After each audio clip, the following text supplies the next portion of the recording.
海珠區嘅學生出手抄報，好有創意喎。珠科記者曾敏。我而家喺海珠區嘅寶崗大道，喺呢度珠科記者發現咗一個特別嘅宮燈展。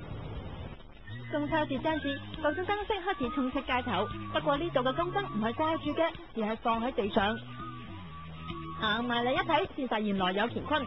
原來宮燈四面都貼上咗聞名海珠伴我行小學生手抄報嘅獲獎作品。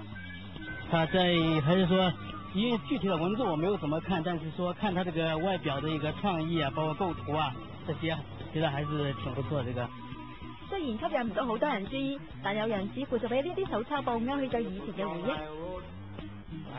憶。因為這個手抄報這種東西，早期的應該是很多年前都我們有搞過這種啊，很多年前也是小時候讀書時候有搞過，現在又看到有這些，覺得說好像是很少有啊。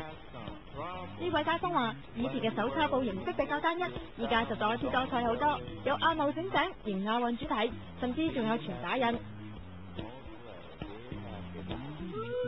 而有人就感嘆：而家嘅小學生覺悟真係高。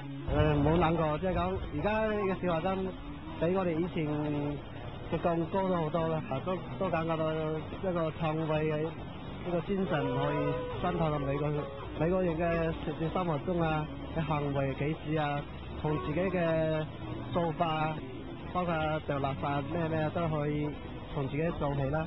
聞名廣州嘅意識以各種形式深入人心，希望唔係空話，而係可以滲透到我哋生活嘅方方面面。